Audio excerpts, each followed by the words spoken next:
4장 10절부터 19절인데 9절만 읽도록 하겠습니다. 빌립보서 4장 10절. 짧은 성경이니까 우리가 다 같이 합독을 하겠습니다. 다 찾으십시오. 빌립보서 4장 10절 시작. 내가 주 안에서 크게 기뻐함은 너희가 나를 생각하던 것이 이제 다시 싹이 남이니 너희가 또한 이를 위하여 생각은 하였으나 기회가 없었느니라. 아멘. 그 다음에 19절로 내려가셔서 19절도 같이 또 합독하겠습니다. 시작. 나의 하나님이 그리스도 예수 안에서 영광 가운데 그 풍성한 대로 너희 모든 쓸 것을 채우시리라. 아멘. 오늘은 특별한 또 우리 선교사님이 오셔서 우리에게 하나님의 말씀을 전해 주시겠는데요. 제가 잠깐 이제 뵙고 또 인사도 드렸는데, 제가 청년기 시절에 청년 전도사 때 우리 한종국 선교사님이 청소년 사역을 열심히, 그때 팀을 하셨던 것 같아요. TAM. 청소년 사역도 열심히 하시고 또 선교 사역도 이제 나중에 하시는데, 그때 제가 한종국 선교사님이 강의하시고 저는 전도사로 듣고 막 그랬었는데 벌써 흰 눈이 내리셨습니다, 목사님. 그래서 오늘 한종국 선교사님은 우리 한국교회 선교사 세계에서는 초창기 멤버이시고 또 원로에 해당되시는 분이십니다. 그래서 히스 선교 자무위원은 합신선교회죠. 합신선교회 자문위원이시고 KAMSA, 그냥 읽으면 감사예요, 감사. 근데 제가 이 설명을 들었는데 한인선교기구 연대, 그러니까 여러 선교단체가 있지 않습니까? 그 선교단체를 모아서 서로 연대하는데 여기에 우리 코디로 우리 섬기시고 대표로 이렇게 하신다고 말씀을 해주셨습니다. 한종국 선교사님 나오셔서 이제 읽은 본문으로 기쁨으로 하는 선교할 때 우리 같이 할렐루야를 한번 환영할까요? 할렐루야. 반갑습니다. 네, 여러분의 환영을 감사합니다. 정말 좋은 아침이고 정말 감사한 아침이네요. 제가 입고 있는 이 옷이 인도네시아 옷입니다. 인도네시아의 정장 바틱 옷이라고 합니다. 그래서 국가 행사나 심지어는 결혼식에도 신랑이 이제 이 옷을 입곤 합니다. 제가 여러분 앞에 오늘 특별히 인도네시아 또 선교사 파송이고, 저도 인도네시아 선교사 출신이고, 우리 총무님도 또 인도네시아 선교사 출신이고, 그래서 오늘은 인도네시아 날인 것 같은 그런 느낌이 듭니다. 저는 원래 왕십리 사람입니다. 옛날 우리 어머님께서 왕십리에서 음식 잘하기로 소문이 났었습니다.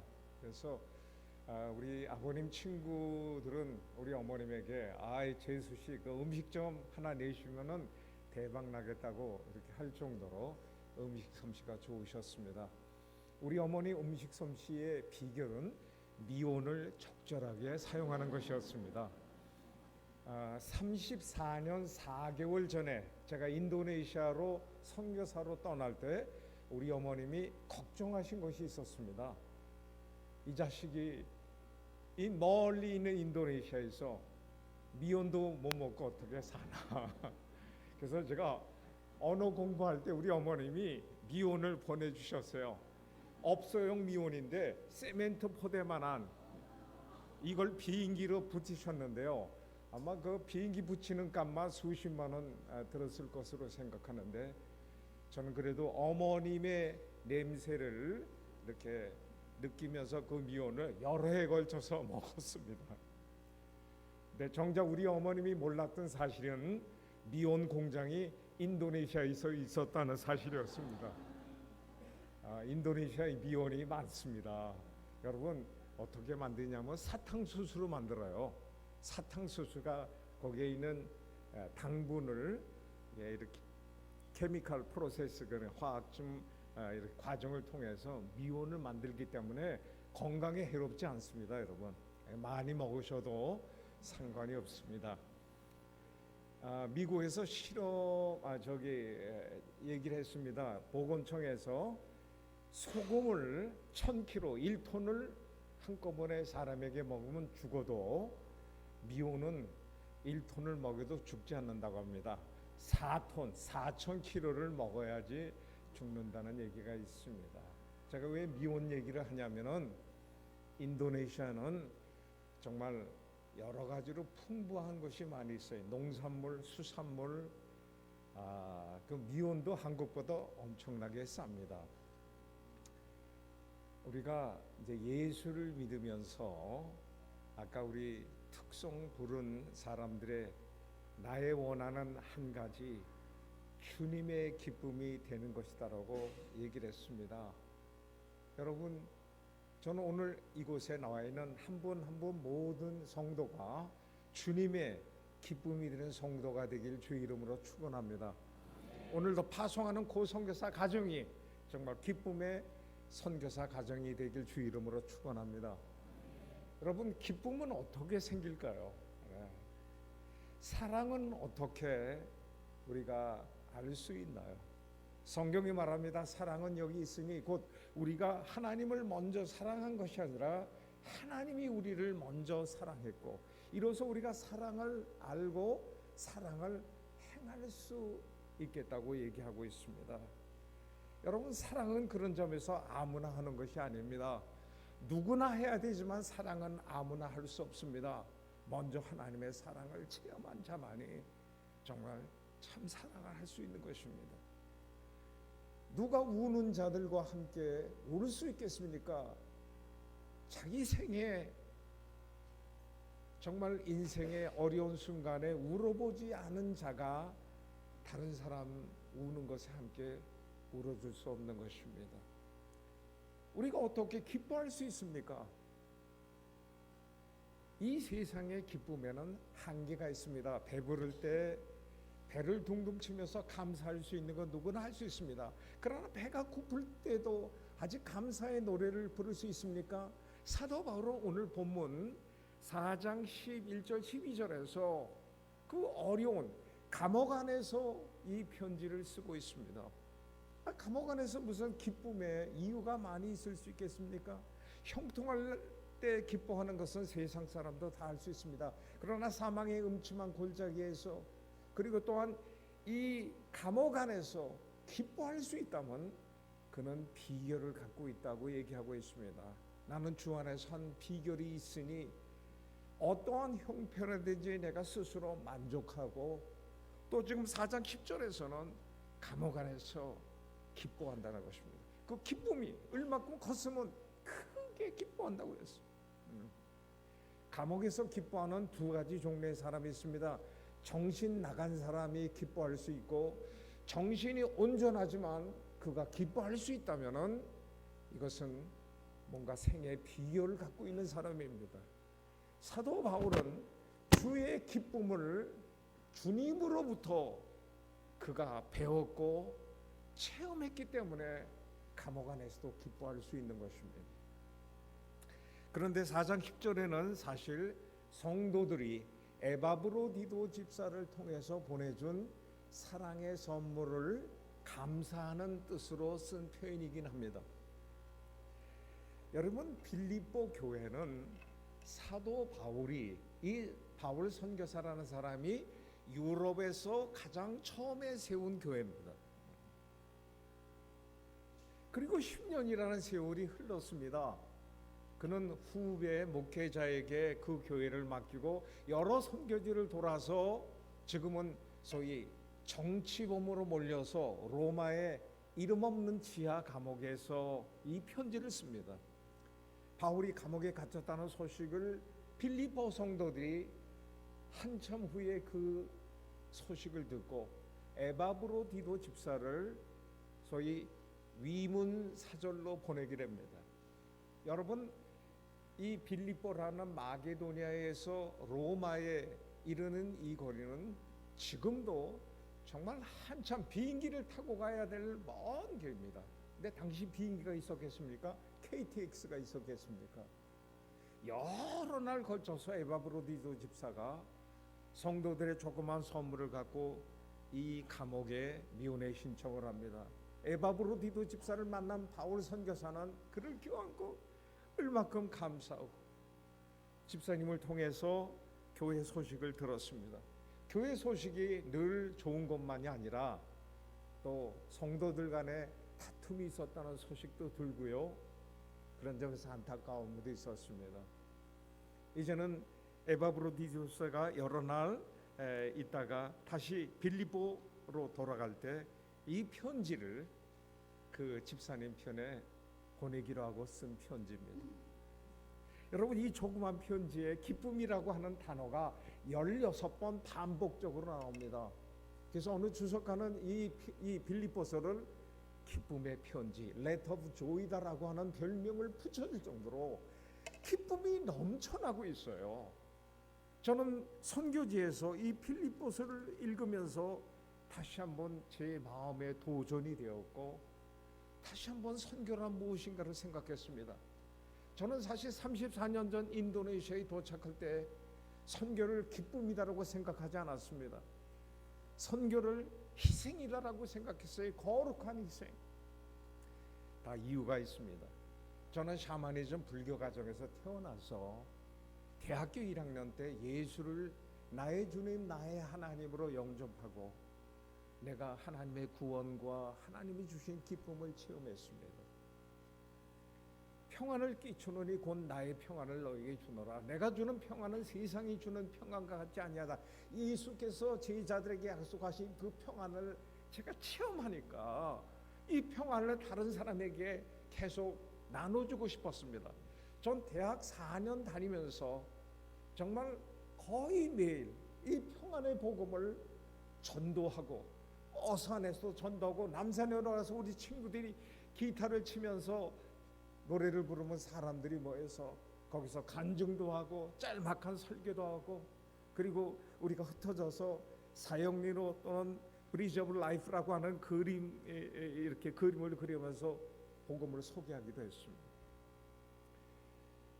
대학교 2학년 때 여름 수련회 어느 미국 선교사님이 대천 앞바다에서 저에게 도전을 했습니다. 그때 제 마음속에 주님이 선교지에서 이 평안의 복음을 전할 선교사를 찾는데 제가 일어나게 되었습니다. 그러나 저는 내가 만약에 선교사로 헌신하면 저 동남아시아의 오지로 아프리카의 어떤 그 초원으로 혹시 나를 보내시면 어떨까 하는 두려움이 솔직히 있었습니다. 그리고 나서 주님, 제가 어디든지 가겠습니다마는 한국도 세계의 한 부분인 것을 잊지 말아 주십시오. 이렇게 했습니다. 그리고 나서 선교 여러 세미나 또는 선교 집회에 참석을 하게 됐는데 제가 옛날 남산에 있는 성도교회 전도받고 처음 나간 교회인데 그 근처에 후암교회가 있어요. 조동진 목사님이 선교에 상당히 이렇게 앞서가시는 분이었는데 일본 선교사로서 인도네시아에서 일하는 분을 초빙을 해서 간증 집회를 하더라고요. 거길 가게 됐어요. 근데 아츠미 선교사예요. 아츠미 목사가 통역을 통해서 그날 밤 이렇게 간증했습니다. 여러분, 제가 인도네시아에 도착하니 5 손님이 저를 기다리고 있었어요. 첫째 손님 말라리아, 둘째 손님 콜레라, 셋째 손님 티푸스.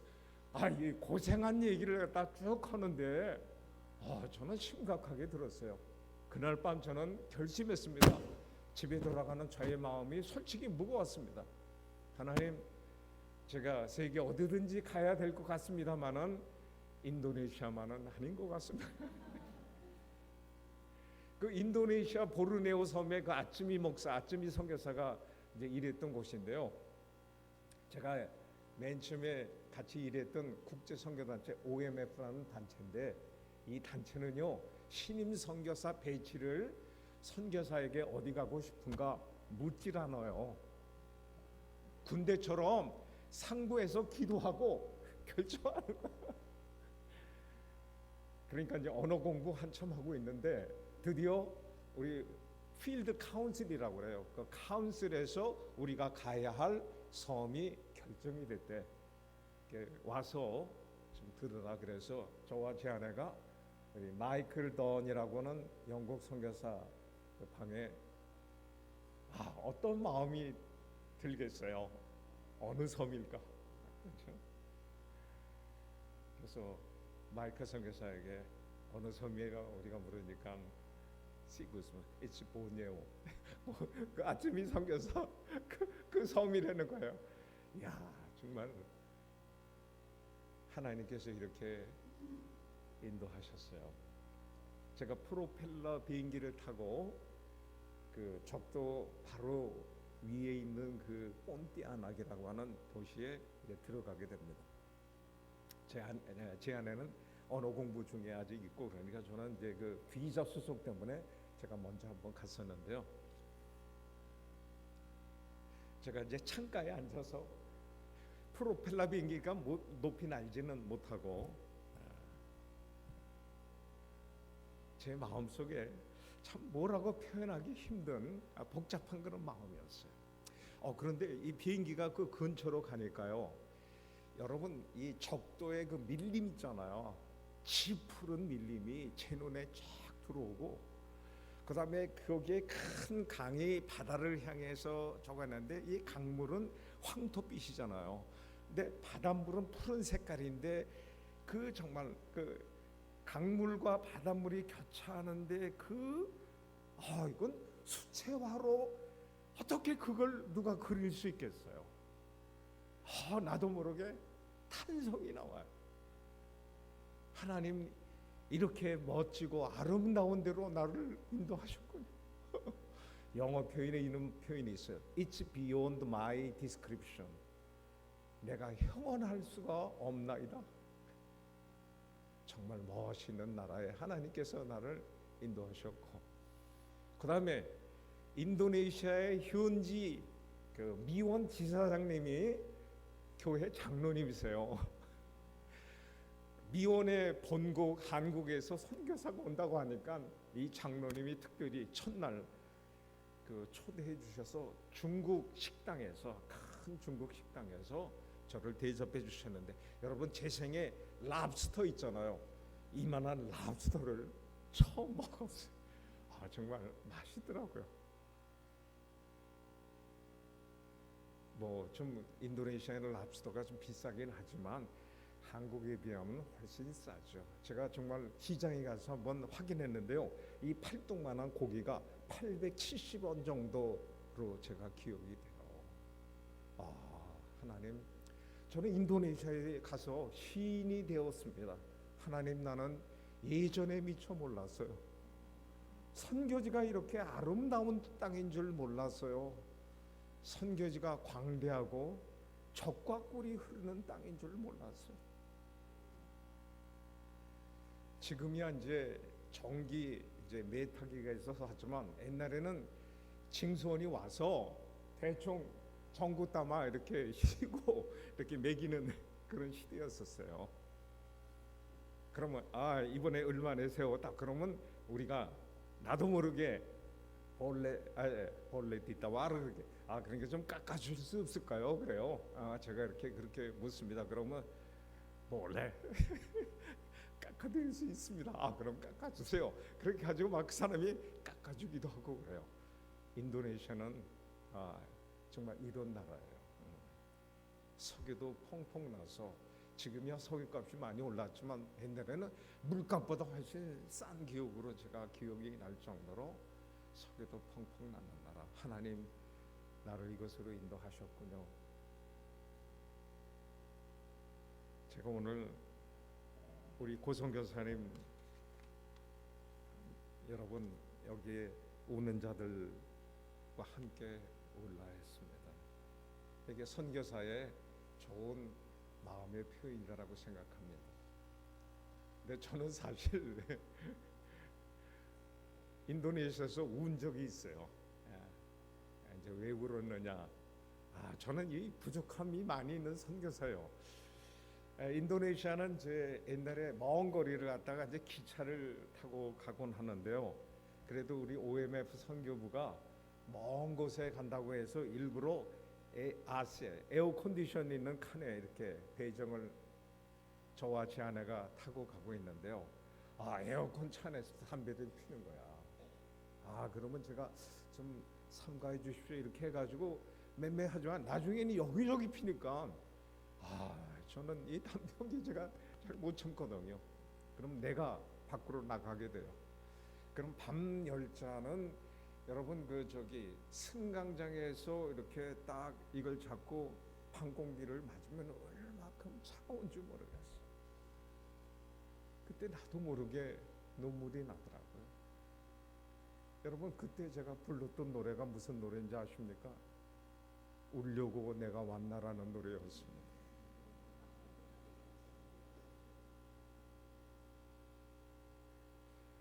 하나님께서 그때 저에게 가르쳐 주신 것이 있습니다. 그렇기 때문에 내가 너를 불렀지. 이 사람들이 이렇게 상식이 없는 사람들이기 때문에 내가 너를 불렀지라고 하는 그런 음성을 듣고 제가 알겠습니다. 첫 안식년 때 저희 두 자녀와 함께 노래방에 간 적이 있습니다. 그래서 노래방에서 울려고 내가 왔나를 한번 제 아내랑 우리가 함께 불렀던 적이 있었습니다. 저희 자녀들이 또 그 다음 노래를 부르는데 그 다음 노래 그 다음 불러야 될 노래 제목을 또 찾아야 돼요. 근데 울려고 내가 왔나라는 그 밑에 다음 노래가 뭔지 아십니까?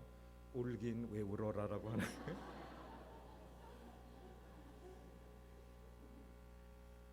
선교사가 사람이에요. 그렇기 때문에 울 수가 있다라고 생각합니다. 사실 여기 고선교사님 부부가 우는 자들과 함께 울라라고 하는 것은 상당히 높은 차원의 그런 표현입니다. 저는 이렇게 높은 차원의 마음으로 가지 못했었고 인도네시아에 갈 때부터 각오하는 마음으로 거룩한 희생적인 그런 마음의 자세로 갔습니다. 남서울 교회가 파송 교회거든요. 반포에 있습니다. 제가 그 교회에서 전도사, 강도사, 목사 안수를 조금 일찍 받고 파송 예배를 바로 가졌는데요. 남서울교회 당시에 박사학위 소지자가 그 교회에 72명이나 있었어요. 그런데 제 파송 예배는요 울음바다가 되었어요. 그때는 사람들이 해외여행을 이렇게 잘 못하던 그 시대였고 저도 인도네시아 가본 적이 없었어요. 그런데 그 분위기가 하도 저거해서요 성도들이 한쪽에 훌쩍 있는데 나중에는 전부 그래서 저는 단상에서 이를 악물고 죽음은 죽으리다라고 하면서 그렇게 해서 인도네시아에 가게 됐어요. 근데 정작 인도네시아에 도착해서 하나님께서 나를 가르친 것은 주님의 기쁨을 가르치신 거예요. 그리고 옛날 모세한테 하나님이 그러셨어요. 모세가 물었습니다. 당신의 백성들이 당신이 인도하는 땅에서 물으면 뭐라고 대답할까요? 그러면 이렇게 얘기하라. 그 땅은 광대한 땅이고 아름다운 땅이고 젖과 꿀이 흐르는 땅이라고 해요. 여러분 선교지는 하나님이 보내시는 땅, 그런 점에서 우리는 기대를 갖고 선교사는 가야 되고 여러분은 또 기대를 갖고 보내실 필요가 있어요. 앞으로 고선교사님 인도네시아 보내시기만 하고 여러분 여기만 있지 마시고 틈틈이 인도네시아도 방문해 주시길 바랍니다. 인도네시아 넓은 땅을 보신 거 정말 넓고 그 다음에 젖과 꿀이 흐르는 것을 여러분이 이 조그만 한국 땅 출신 여러분들이 아마 경험하실 것입니다. 그러나 정말 그들이 올 수 있다는 표현은 뭐냐면 세계에서 이슬람 인구가 제일 많이 있는 나라가 인도네시아예요. 인도네시아는 그 열대 그 고온 다습한 기후인데 우리는 질밥이라고 하는데 히잡이라고 했지 않습니까? 이거 수건을 갖다 그냥 어린 시절부터 여자애들 쫙 하는데 조금만 걸어도 땀이 나는데 그게 얼마큼 덥겠어. 그렇잖아요. 그러니까 그 영혼들이 마음속에 어떤 심리적 속에 울고 있는 거예요. 그 전통과 어떤 거짓 종교의 어떤 압박 속에서 참 신음하고 있는 거예요. 우리가 그들을 해방시키고 구원시키기 위해서 선교사가 가고 우리가 또한 보내는 것이면, 하나님께서 또 많은 사람들을 그리스도에게로 인도하고 있는 것이 인도네시아 현장입니다. 어느 목사님은 주민증에, 인도네시아 주민증에는 종교난이 있어요. 우리는 종교난이 없는데, 근데 우리 개신교 목사님인데 종교난에 종교 이슬람으로 되어 있어요. 이슬람. 전에 이슬람 신자였지만 예수를 믿고, 근데 그 종교난을 바꾸려면 법원에 가서 재판을 받아야 돼. 돈도 들고, 이게 또 복잡해요. 그렇죠? 그러니까 하여간 종교난은 이슬람으로 있지만 그가 개신교 목사로서 목회를 하고 있는 이런 현장이 인도네시아. 인도네시아나 한쪽에서 울면서 또 한쪽에서는 기쁨의 노래 소리가 들리는 것이 인도네시아입니다. 여러분, 오늘 본문에서 사도 바울은 내가 주 안에서, 이 감옥 안에서 크게 기뻐하는데, 여러분이 보내준 조그만 선물로 인해서 내가 이렇게 기뻐하고 있습니다. 여러분이 아직도 나를 기억하고 있군요. 10년이면 강산도 변하는데 아직도 여러분이 나를 생각하고 있는군요. 이것 때문에 그가 기뻐하고 있습니다. 기뻐하는 이유는 아직도 여러분이 나를 기억하고 있습니다. 여러분, 이 세상에 가장 불쌍한 여인이 어떤 여인일까요? 버림받은 여인일 것 같습니까? 그럴 수도 있죠. 그러나 더 불쌍한 여인은 잊혀진 여인일 것 같습니다. 잊혀진 선교사. 파송 예배 때는 멋지게 했지만은 세월이 가면서 그의 이름과 그의 사역이 잊혀질 수가 있습니다. 그러나 여러분이 그 선교사, 고선교사 가정을 생각하는 것만으로도 이분들은 힘을 얻는 것입니다. 물론 사도 바울은 에바브로디도 집사 편에 어떤 선물을 받았는지 그 선물의 내역은 없지만 아마 큰 선물은 아니었을 것 같습니다. 조그만 선물로 인해서 감사의 표현을 쓰고 있는 것이 분명합니다. 4장 10절에서.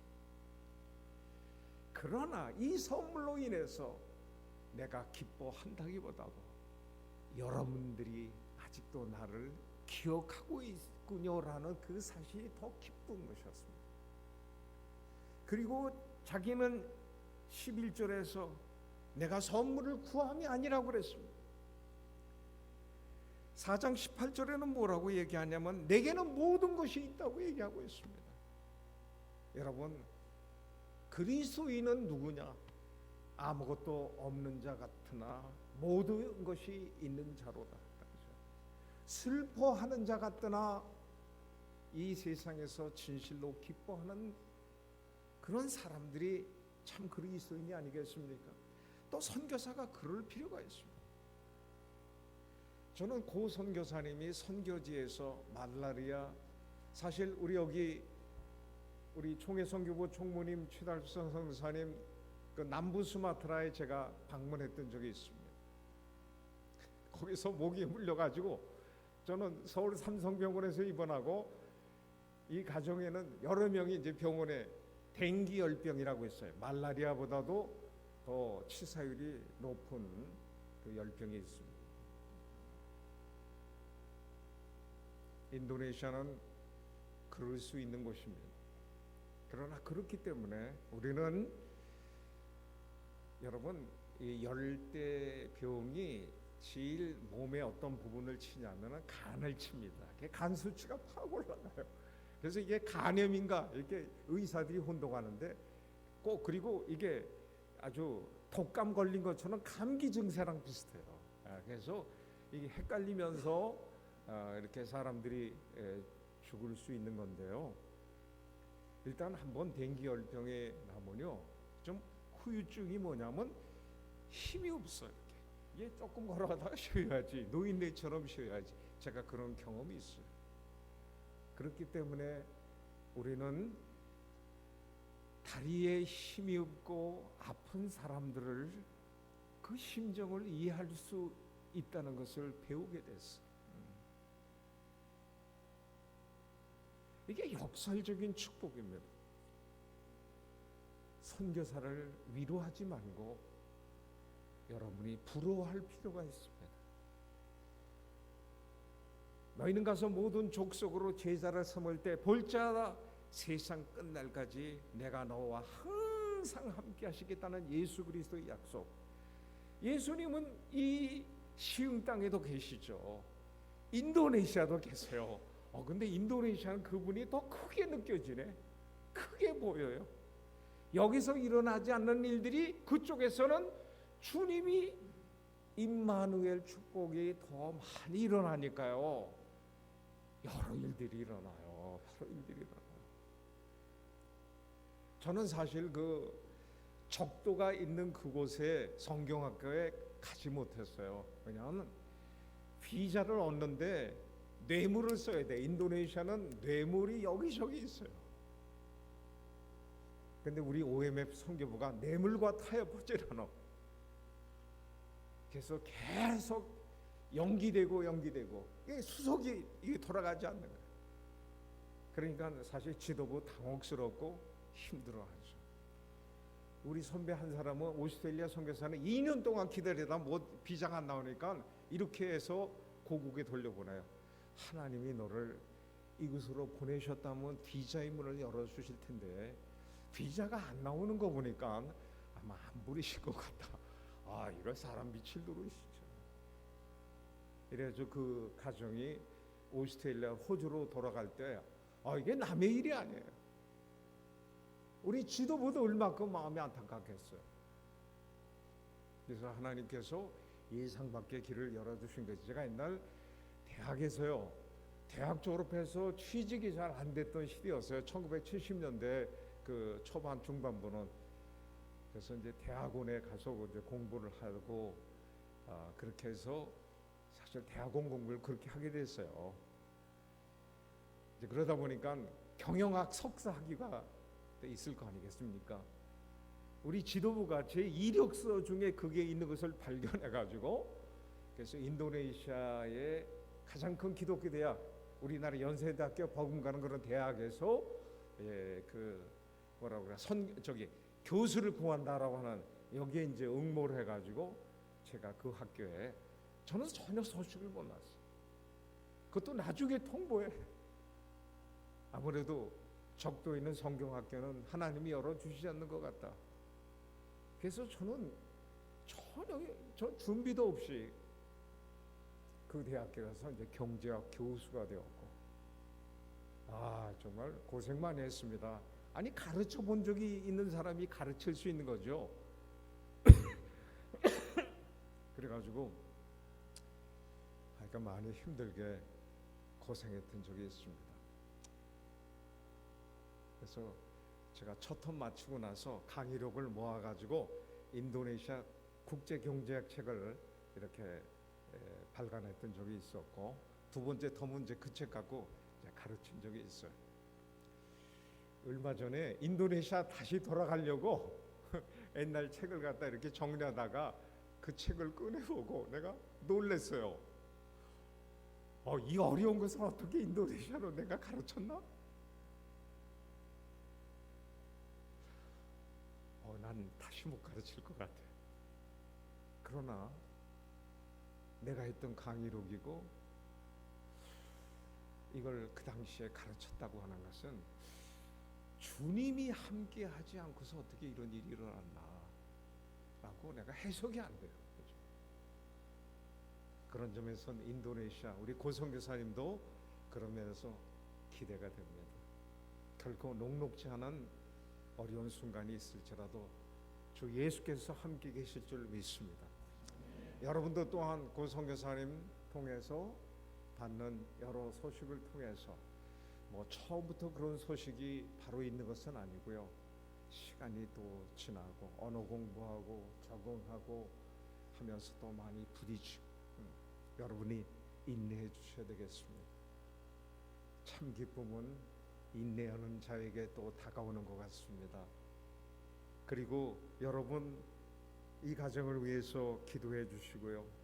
여러분이 또한 함께하는 조그만 그 물질은 이들에게 좋은 하나님의 공급이 될 것입니다.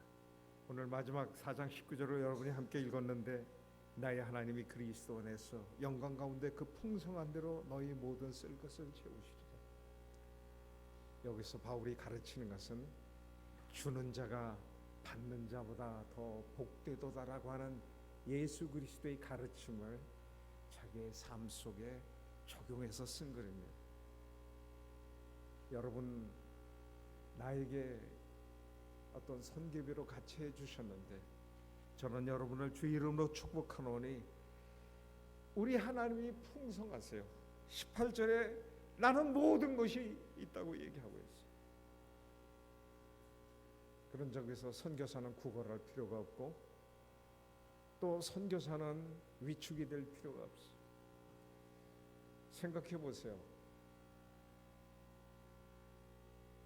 하나님께서는 죄인들을 구원하시기 위해서 그의 하나뿐이 없는 아들을 이 세상에 내어 십자가에 죽기까지 그렇게 사랑하셨는데 그 사랑을 전하기 위해서 어려운 인도네시아 선교지에 가는데 주님이 함께 하시지 않겠어요?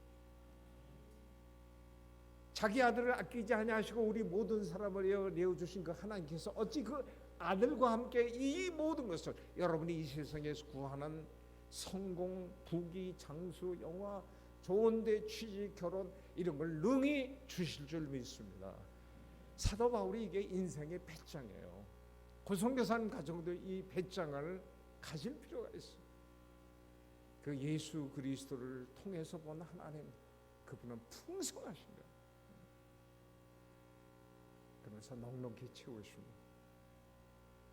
여러분이 기도할 것 중에 하나는 고성교사님이 보상심리병에 걸리지 않기를 기도해 주십시오.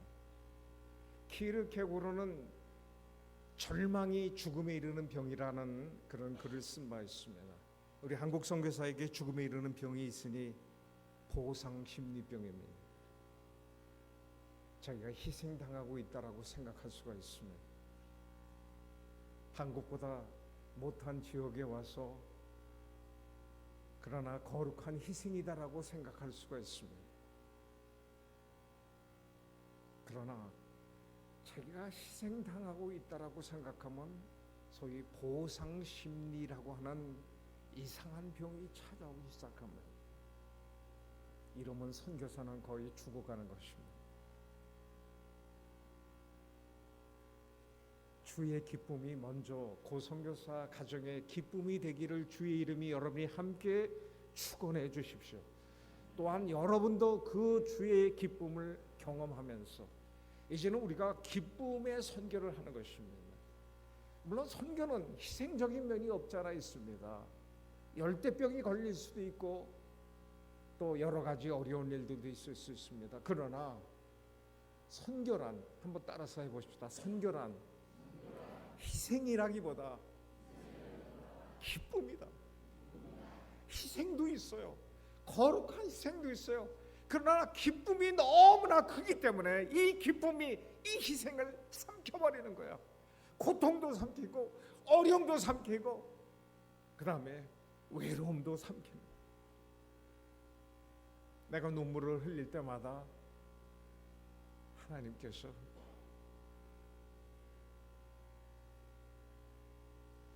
나를 위로해 주셨습니다. 마지막 한 가지 간증하고 마치겠습니다. 댕기 열병 걸리기 전에 제가 말라리아 걸렸던 그런 체험입니다.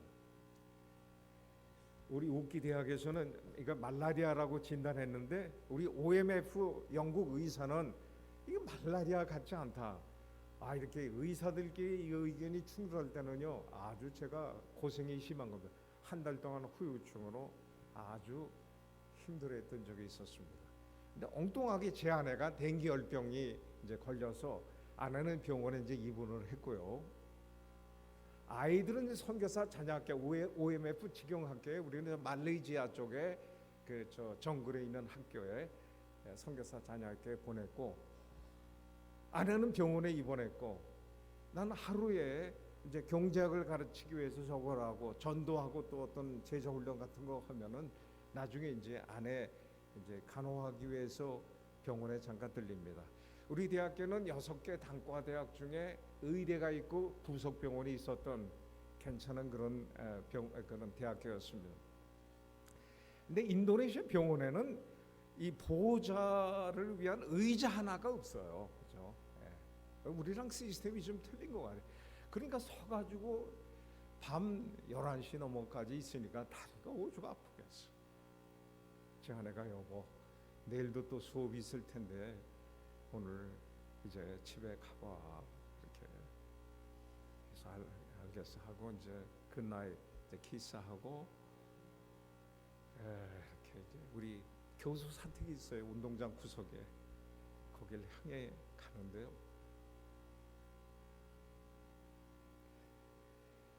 그날따라 왜 이렇게 휘영청 달빛이 강한지 교정 쪽을 향해서 가서 운동장을 이렇게 돌아서 교수 사택 쪽을 향해서 가는데요. 다리가 천근만근 무겁고요. 집에는 아무도 없지. 그때 내 마음속에서 무슨 노래가 흘러나오더라고요. 여러분 무슨 노래인지 아십니까? 오늘도 걷는다마는 정처 없는 그 발길이라는 거죠.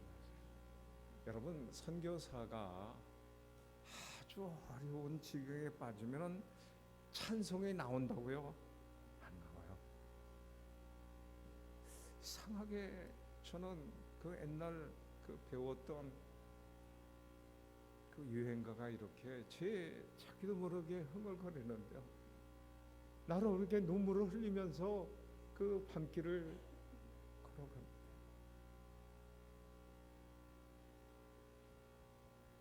기도도 잘 안 나옵니다.